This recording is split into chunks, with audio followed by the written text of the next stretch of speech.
Hello,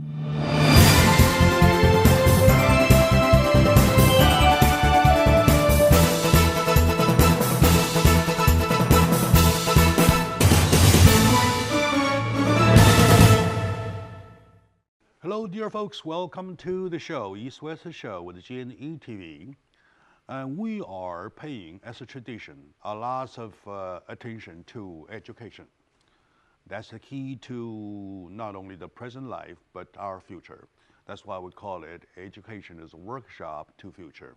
And by the way, is the subject for today. Joining me with the subject is my good friend, Mr. Wei Lo, founder and the CEO of California Sunshine Education Center. Welcome, Principal Lo, to the show. Glad to be back. All right, glad to be back. Been missing you for like about 2 months already. When you say back, that refers to me or indicates to me that you've been gone for a while, right? Quite a while. Where to? Yes, I miss you guys. Yeah, all right, I miss you too. We miss you too. So, you went to China. I know that you have a experimental school in China, right? That is correct. Yeah. I would say program at this moment, at this stage. I see. Going to be at school, I'm gonna. Well, it is something getting bigger and bigger. I owe my audience a little background of my guest. He's the founder and CEO of California Sunshine Education Center for the past few years, at least 5 years, right? He's been engaged in the work, the bridging work of combining Chinese curriculum to the U.S. curriculum, or vice versa, and to see if it works the best, or at least if it works the better. And for that, he has established a experimental school for 3 years already, right? For 3 years. For Officially 3 years. Officially for 3 years, and it was test running for a little bit. That is right? correct. Okay, so he's going back and forth to see the result, and in addition to that, a group of visitors from the Chinese school, namely the kids, visits the United States to taste American life a little bit every summer. That's one of the program too, right? That is correct. Going back and forth though, now we here in Los Angeles, in California, in the United States, are talking about educational reform. Back there in China, they are talking about the same thing. That is correct. Right? So why and what calls it so necessary to reform, please, in your take? That is a good background. As far as I understand the situation, that education has been put into the broader spectrum of the globalization since 2000, since human being entering new millennium. And being that is that we have to take a look back at the a little bit about the educations of each other's system. And traditionally, Chinese education was well known for the standardized test, and the students were being putting into universe curriculum and the same kind of pedagogical method and same kind of classroom setting even. I see. So everybody just follow up the same model of education and to take that lifetime or one-time higher education exam, college entrance exam. Okay, okay. That is the system that we've been through, and our kids, I mean, a lot of Chinese kids have been through. But our kids, my kids, was going through a different system, which is a U.S. system. All right. And while the U.S. system is well known for its creativity in the education, especially in the nurturing kids' critical thinking, problem-solving ability, as well as creativity thinking power. That is the education that this system has been put on for centuries already, for at least 2 centuries.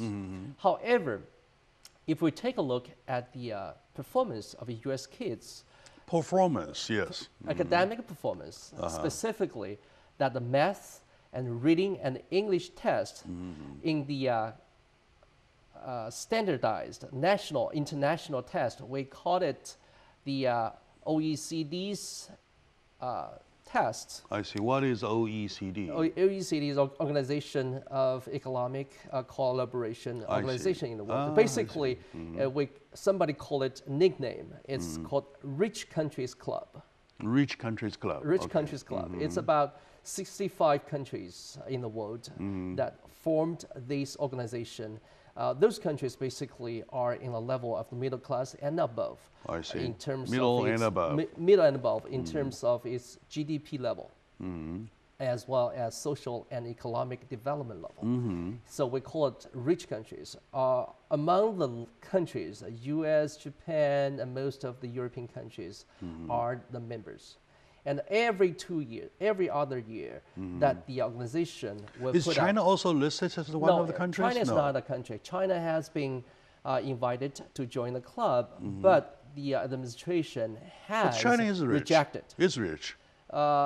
It's getting there, but not in terms of GDP size. Yes. I see. But China intentionally rejected the invitation from the club, from see, the I organization, see. and on purpose. And however, China is invited. I mean, Chinese students has been selected to participate in this test for a while. And among the test results, that the U.S. students has been ranking to the lower level compared to the advanced countries. Okay, all right. And in the latest test, that the students from Shanghai ranked #1 in the math and reading test. I see. And the U.S. students ranked 19th and 20th for its math and reading, respectively. That has been put a lot of pressure and burden to the Chinese, to the U.S. educators. That's why So that they're thinking about yeah, to reform it, okay. to change it. That's how the changes and reforming from both sides. On the other side of the coin, though, we're talking about a fact. One of the recent poll indicates, the result indicates that they followed about a bunch of outstanding, super outstanding students for the past 20 years to see what kind of life they end up with or leading, right? The conclusion was, they are not necessarily the happiest, they are not necessarily the richest, they are not necessarily the most successful. They are just as everybody else. That is correct. That's recalled me a test or experiment that the educators in China put it out about 35 years ago.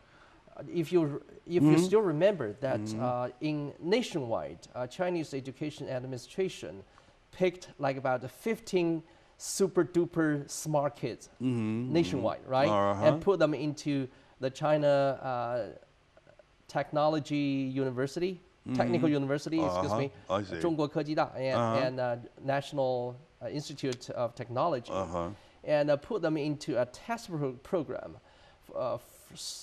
to start to give them college education, starting from to the kids who will 11, 12, or 13 years old, right?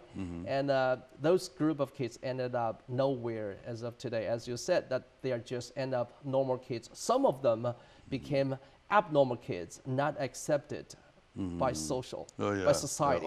And also their interpersonal skill as well as personality put them into different category of people in the society. Some of them just went to the temple and become a monk, and that's just in other words, they are not necessarily be the most successful, even though even though they have been the nationally renowned or seriously selected 15, exactly, right? Yes. Okay, my dear audience, today we're talking about education. We're talking about not only the Chinese side of education, but the U.S. side of education. We're talking about a comparison. We're talking about which is better. We're talking about which element is better, in which if we can put the positive element together to see some better result. So Let's take a short moment now. Joining me, oh, by the way, joining me is my good friend, Mr. Wei Lo, founder and CEO of California Sunshine Education Center. So we'll be right back after this little break. Thank you.